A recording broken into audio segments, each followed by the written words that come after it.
साहित्य के पाठकों को सादर नमस्कार। हम ज्ञान चतुर्वेदी के नए उपन्यास एक तानाशाह की प्रेम कथा के बारे में संक्षेप में चर्चा करना चाहेंगे। इस उपन्यास में 5 तानाशाह होते हैं और ये जरूरी नहीं कि तानाशाह पुरुष ही हो, महिला भी हो सकती है। इसमें शुरुआत जब पहले तानाशाह से होती है तो उपन्यासकार व्यंग में कहते हैं कि प्रथम तानाशाह और दूसरा तानाशाह दोनों ही तानाशाह पति है, लेकिन ध्यान रहे कि पहला प्रथम नहीं है और द्वितीय नहीं है। कोई तानाशाह किसी से कम नहीं है। और मज़ेदार बात यह है कि प्रथम तानाशाह पति पत्नी, दूसरे भी पति पत्नी हैं। प्रथम लगभग मध्यकालीन सोच का पति है, ऐसा पति जो हर चीज़ में पति पर रुआब झाड़ता है और अगर उसके मन मर्जी का नहीं हुआ तो वो मारपीट भी कर सकता है।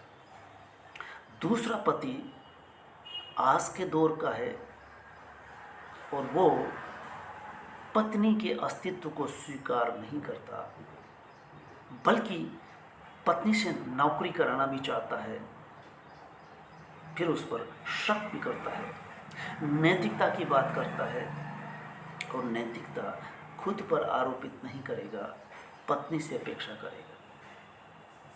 इस तरह से मैं इस उपन्यास से गुजरा हूँ।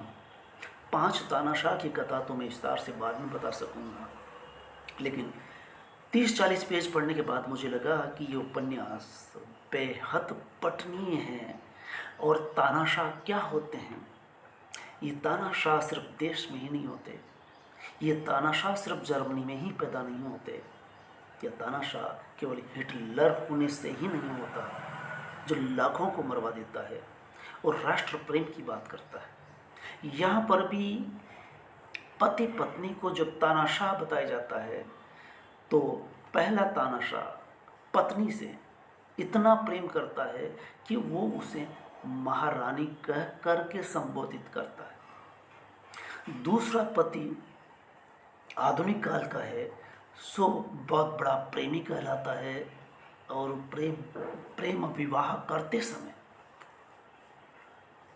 होने वाली पत्नी से कहता है कि अगर तुमने मुझसे शादी नहीं की तो मैं आत्महत्या कर लूँगा। जबकि उसकी माँ बता देती है, आगाह कर देती है कि बेटी इस व्यक्ति से बच के रहना, नहीं तो पछताओगी। ये जो आज कह रहा है कल अपनी बात के खिलाफ जाने वाला है। इस तरह से दोनों पति पत्नियों से प्रेम करते हैं, टूटकर कहते हैं प्रेम के बारे में, लेकिन करते सब कुछ उल्टा है। अब याद करिए हिटलर को, जर्मनी के को, जो राष्ट्रवादी था, राष्ट्र से प्रेम करता था, तो राष्ट्र से प्रेम करते करते यहूदियों का कत्लेआम कर देता है, ब्रेन वॉश कर देता है लोगों का। ठीक इसी तरह से यहाँ पत्नियाँ पति का विरोध मुखर होकर के नहीं कर पाती, बल्कि ऐसा लगता है, एहसास होता है कि जैसे वो प्रेम करता है। वो प्रेम करता है तो समर्पण भी उसे चाहिए। आरंभ प्रेम को व्यक्त करके ही हो सकता है। ऐसा शब्द गायब हो जाते हैं बाद में चल करके। प्रेमी प्रेमिका भी प्रेम करते हैं, लेकिन वो तानाशाह में कब बदल जाए कहा नहीं जा सकता। यूँ कहा जाता है कि प्रेम जिसे कहते हैं,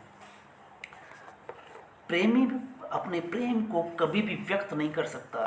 उपन्यास में शुरू में आप लिखते हैं कि मैं उसको उस तरह से कभी कह ही नहीं पाया कि उसे मैं कितना प्यार करता हूँ। प्रेम को व्यक्त करने में सदियों से यही दिक्कत रही है। भाषा ऐन मौके पर हाथ खड़े कर देती है और शब्द मुंह छुपाए एक दूसरे को ठेलते हैं कि यार वो शब्द कहाँ गायब है जो प्रेम को सटीक व्यक्त कर सके। इतने सालों में अर्जित भाषाई ज्ञान और इस किताब के 1 लाख से ज़्यादा शब्दों में भी मुझे वह शब्द नहीं मिला जो प्रेम को पूरी तौर से अभिव्यक्त कर सके। पर मैं निराश नहीं हूँ, बल्कि मुझे लगता है कि जो पूरा ही अभिव्यक्त हो गया तो वो प्रेम ही क्या, हर बार कुछ न कुछ कहने से छूट जाना ही प्रेम की इस तड़प को बरकरार रखता है कि हाय मैं उससे ये कहना तो भूल ही गया, काश कि उस दिन यह भी कह दिया होता मैंने। यही दर्द तो असल प्रेम है। हाँ, यही प्रेम है, अधूरी अभिव्यक्ति में ही पूरा व्यक्त होता है। तो आप समझ सकते हैं इस उपन्यास का व्यंग, इस उपन्यास की भाषा, इस उपन्यास की शिल्प और शैली की तानाशाही सिर्फ देश में नहीं होती, राष्ट्राध्यक्ष ही तानाशाह नहीं होता, तानाशाही की एक मनोवृत्ति होती है। तो तानाशाह एक तरह से नैरेटिव सेट करता है। तानाशाह झूठ बोल सकता है और झूठ बोल करके भी सामने वाले को इस बात का एहसास होते हुए भी वो बगावत नहीं कर सकता। पहला पति जो अपनी पत्नी को रानी कहता है, उसके संवाद सुन करके देखिए आप दंग रह जाएंगे। वो घूमने के लिए निकलते हैं, गाड़ी में बैठे हुए हैं, बात ही बात में पति के मुंह से निकल जाता है कि ये रात कितनी हसीन है, लेकिन पति ध्यान नहीं दे पाती। पति को नागवार गुजरता है, उसे ये कबूल नहीं। वो रानी कहता है मैं कितना प्रेम करता हूँ, ये कहता है और एक वाक्य दोहराता है कि रात कितनी हसीन है, लेकिन पत्नी जवाब नहीं देती। तीसरी बार वो ऊंची आवाज़ में कहता है, संयोग से उस वक्त भी वो उस पर ध्यान नहीं देती। अब जो बीतना है, चूँकि उपन्यास का शीर्षक ही तानाशाह है, वो तानाशाह या पति के रूप में है, तो आप उस संवाद को देखिए कि जब वो ऊंची आवाज़ में बोला और वो कहती है सारी मैं सुन नहीं पाई।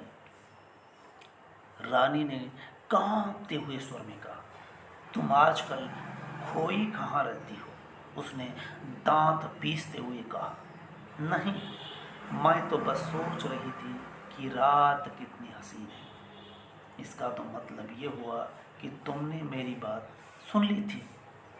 फिर वो कहती है नहीं तो मैंने नहीं सुनी, मैं भी तो यही कह रहा था। क्या कह रहे थे? कि रात कितनी सुहानी।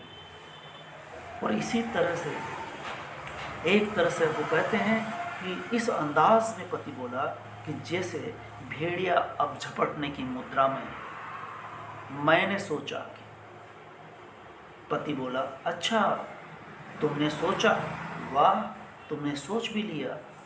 मैंने सोचा कि उसने समझाने की कोशिश की, तो अब तुम सोचने भी लगी हो। रानी चुप भी लगा जाती है, उसका दम घुटने लगता है। भूल गई तुम, सोचने का काम मेरा है, तुम्हारा नहीं। जानती हो ना?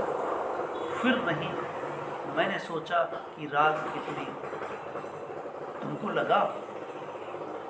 वो बोलती है सारी, कहती हो तुमको लगा और सारी भी कह रही हो। तानाशाह ने अपनी सीट बेल्ट खोली। इस तरह से वो तानाशाह अंततः अंधेरी रात में पत्नी को बाहर निकाल देता है गाड़ी से और जोर से दरवाजे के ठोकर मारता है। पत्नी कपकपा जाती है और पति थोड़ी देर बाद गाड़ी के अगली सीट पर बैठता है, ड्राइव करता है और उसे वहीं छोड़ जाता है। दूसरे पति का संवाद देखिए जो पत्नी पर शक करता है। उसका शक देखने कहने के अंदाज देखिए कि वो जो कपड़े पहनती है, कपड़े के पहनावे को लेकर के कसे हुए कपड़े हैं, वो कहता है कि इस तरह के कपड़े पहन करके ऑफिस में नहीं जाना चाहिए। तुम दिखावा करना चाहती हो, काम छोड़कर सब ये तमाशा देखेंगे, मैं तमाशा दिखा रही हूँ, सभी औरतें पहनती है, मैं किसी को नहीं दिखा रही। सामने सामने दिखेगा तो कोई क्यों ना देखेगा, सब बाल बच्चे वाले हैं। बहुत भोली हो यार, ऐसी भोली भी नहीं, भोली न होती तो ऐसी ड्रेस में दफ्तर न जाती। क्या हो जाएगा इसे पहनने से, मर्दों को प्रोत्साहन मिलेगा, किस बात का प्रोत्साहन मिलेगा। इस तरह से वो कहता है कि पत्नी आजकल नैरेटिव सेट कर लेती है। आप इस शब्द से अंदाज़ा लगा सकते हैं जो राजनीतिक विश्लेषण सुनते हैं। इस तरह से ये उपन्यास पति पत्नी के बीच में जो संवाद गढ़े गए हैं, और मुझे लगता है कि हर पति पत्नी बहुत कुछ संवाद पत्नियों के नोट कर सकता है, लेकिन सैकड़ों पतियों के बोले गए शब्द, सैकड़ों पत्नियों के बोले गए शब्द एक लेखक किस तरह से गूंथ देता है, ये सुन करके हर पाठक ये सोचेगा कि कुछ हद तक ये मेरी ही कहानी है। कुछ पाठिका ये समझेगी कि ये मेरी ही कहानी है कुछ हद तक। और इस तरह से कुछ हदें मिल करके ये उपन्यास एक तानाशाह की प्रेम कथा का बयां करता है जो देश का प्रमुख हो सकता है। हमें ध्रुव राठी याद आते हैं। अभी अभी हम चुनाव से गुजरे हैं, मतदान किया है, और ध्रुव राठी ने हिटलर के तानाशाह की तुलना इधर मोदी जी से की। उसके 2 करोड़ लोगों ने उस वीडियो को सुना। जिस तरह से ध्रुव राठी ने तानाशाह की विश्लेषण किया, व्याख्या की, उससे अंदाज़ा लगा सकते हैं कि उसने काफ़ी मेहनत की। इतिहास की व्याख्याता भी हिटलर के करैक्टर को इस तरह से बखूबी नहीं उतार सकते जिस तरह से ध्रुव राठी व्यक्त करता है। और मैं समझता हूँ कि इस उपन्यास में वो बात आई है जो सभी पाठकों को इसलिए समझ लेना चाहिए कि देश में लोकतंत्र बचना चाहिए। देश में नहीं, समाज में, परिवार में, पति पत्नी के बीच में भी लोकतंत्र होना चाहिए।